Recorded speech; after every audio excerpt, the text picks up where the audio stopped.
څرنګه کولی شو په خپل موبایل کې د جیمیل آی ډي جوړه کړو. السلام علیکم دوستانو، اسمت الله رحماني یم. په دې هیله چې جوړ روغ او خوشحاله به یاست. یو ځل بیا له یوې نوې ویډیو سره ستاسو خدمت ته حاضر شوی یم. دوستانو که چیرته زموږ یوټیوب چینل ته نوي راغلي یاست نو هیله ده زموږ یوټیوب چینل سبسکرایب کړئ او سره په خوا کې د زنګولې نښان کېکاږئ یا په ال بټن باندې کلیک وکړئ. او که چیرته دا ویډیو په فیسبوک کې ګورئ نو هیله ده زموږ پاڼه لایک او فالو کړئ.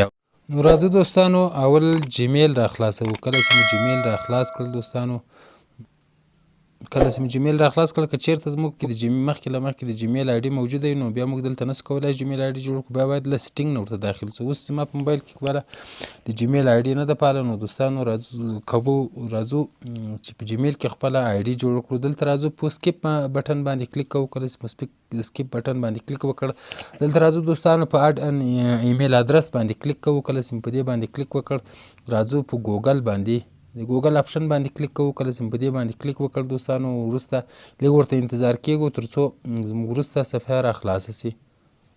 کله چې دا سر ته ورسېږي دوستانو، دلته به زموږ تاسو سره یوه نوې صفحه خلاصه شي. په هغه کې به ایمیل لیکلي دي، ایمیل اور فون.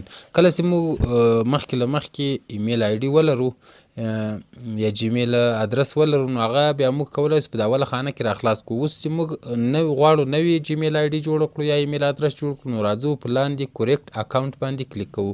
کله چې موږ کوریکټ اکاونټ باندې کلیک وکړو، په دا لومړي اپشن باندې کلیک کوو. کله چې په لومړي اپشن باندې کلیک وکړل، دلته راځي دوستانو فرست نیم او لاست نیم، یعنی نوم او تخلص دلته ورکوو. مثلا اول نوم ورکوو، مثلا کریم د لاندې ورکوو، تخلص احمدي، کریم احمدي.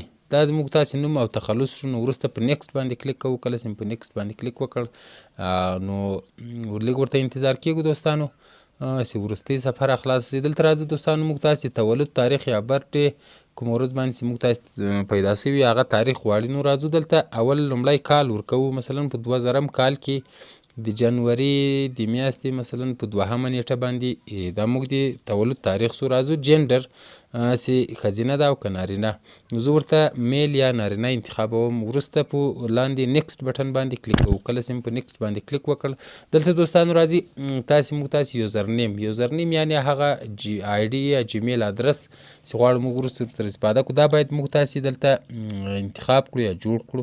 مثلا کریم احمدي، څومره کریم احمدي په نامه باندې زیات ایمیل ادرسونه په ګوګل کې وجود دي، نو موږ باید یو څو عددونه هم ورسره اضافه کړو. مثلا 7 6 5 4 اتاتیا، داسې یو لمبر باید موږ سره اضافه کړو. نو وروسته په نیکسټ بټن باندې کلیک کوو. کله چې په نیکسټ باندې کلیک وکړل، لږ ورته انتظار کېږو دوستانو. دلته اوس راځي تاسې ته وایي چې تاسې یو پاسورډ ورته انتخاب کړئ. هغه پاسورډ باید تل زموږ په یاد وي. کله چې موږ غواړو آی ډي جیمیل آی ډي یا جیمیل په کوم موبایل کې را خلاص کړو نو هغه ادرس دغه پاسورډ له موږ تاسې نه غواړو، نو باید نو دوستانو دلته یو پاسورډ ورته انتخابوو چې هغو کې باید حروف او عددونه دواړه موجود وي. نو کله چې موږ یو پاسورډ ورته انتخاب کړو، هغه باید موږ همیش په یاد وي. دوستانو انتخاب کړل، دا پاسورډ باید همیش زموږ تاسې په یاد وي یا تاسې را سره نوټ کړو چیرې. نو په نیکسټ بټن باندې کلیک کوو. کله چې په نیکسټ باندې کلیک وکړ، وروسته دلته راځي دوستانو باید نمبر، دلته باید موږ تاسې دوستانو یو داسې نمبر ورکړو چې هغه همیشه زموږ تاسې سره وي. کله چې موږ تاسې په آی ډي کې کوم مشکل راځي یا پاسورډ موږ تاسې له یاد نه وځي، نو بیا کولی شو د همدې نمبر له لارې موږ خپل د ایمیل ادرس پاسورډ پیدا کړو. نو دلته باید یو نمبر ورکړو دوستانو. کله چې مو نمبر ورکړ،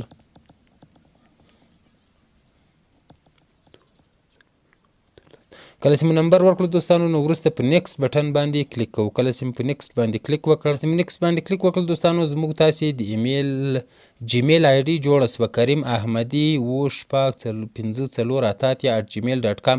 په دې نامه باندې موږ تاسې یو نوی ایمیل ادرس یا نوې جیمیل آی ډي جوړه شوله چې هغه د ګوګل اکاونټ نوم مو د کریم احمدي. په نیکسټ بټن باندې کلیک کوو. کله چې په نیکسټ باندې کلیک وکړل دوستانو، دلته یوه نوې صفحه خلاصېږي چې هغه شرایط دي ګوګل لخوا دي، هغه باید موږ تاسې قبول کړو. په لاندې اپشن باندې چې آی اګرې یعنی دا باید قبول کړو، اګرې باندې کلیک کوو. کله چې په اګرې باندې کلیک وکړل، لږ ورته انتظار کېږو دوستانو. وروسته یو بل اپشن هم موږ تاسې ته راکوي چې هغه باید موږ تاسې اکسپټ کړو یا فعال کړو. دوستانو داسې یوه صفحه به راځي، دې ته لږ انتظار کېږو. کله چې دا سر ته ورسېږي نو وروسته یې نور کارونه مخ ته بیایو. دوستانو یوه نوې صفحه خلاصه شوه چې دې باندې باید موږ تاسې لاندې راسو او د لاندې دلته اکسپټ اپشن باندې باید کلیک وکړو. اکسپټ سیم کله کلیک کړو نو موږ تاسې جیمیل آی ډي یا ایمیل ادرس به جوړ شي. نو هغه اتومات دوستانو لږ ورته انتظار کېږو، هغه دلته اتومات راځي. دوستانو زموږ تاسې د جیمیل آی ډي یا ایمیل ادرس جوړ شو چې هغه نوم یې دی کریم احمدي او ایمیل ادرس مو دی کریم احمدي 755488@gmail.com. دوستانو راځو دلته لاندې چک مای ټو جیمیل په دې باندې کلیک کوو. کله چې په دې باندې کلیک وکړ دوستانو زموږ تاسې جیمیل خلاص او د ګوګل لخوا راته یو ایمیل هم راغی چې تاسو د کریم احمدي په نامه باندې دغه ایمیل ادرس جوړ شو. اوس که دوستانو غواړو چې په دې باندې یوټیوب هم فعال کړو او پلی سټور هم فعال کړو، نو له دې ځای نه وځو راځو او په یوټیوب باندې کلیک کوو. کله چې په یوټیوب باندې کلیک وکړو اتومات خو په همدې آی ډي باندې یوټیوب هم فعاله کېږي او پلی سټور هم یا پروژګاه هم فعاله کېږي. کوم سیټینګ ته ضرورت نه لري دوستانو. نو یوټیوب چې هم په دې آی ډي باندې خلاص شو، کله چې دا خلاص شو راځو په پلی سټور باندې هم کلیک کوو تر څو هغه هم په دې باندې فعاله شي. پلی سټور یا پروژګاه باندې کله چې په دې باندې کلیک وکړو اتومات همدا هم په همدې آی ډي باندې خلاص شو. دوستانو زموږ تاسې پلی سټور، یوټیوب او جیمیل په همدې یوه آی ډي باندې ټول خلاص وو او موږ کولی شو له ټولو نه استفاده وکړو. نو دوستانو دا وه زموږ نننۍ ویډیو. هیله ده چې خوښه سوې مې وي. که چېرته زموږ یوټیوب چینل ته نوي راغلي یاست نو هیله ده زموږ یوټیوب چینل سبسکرایب کړئ او ورسره په خوا کې د زنګولي نښان کېکاږئ او په آل بټن باندې کلیک وکړئ تر څو زموږ هره نوې او که چېرته دا ویډیو په یو فیسبوک کې ګورئ نو هیله ده زموږ پاڼه لایک او فالو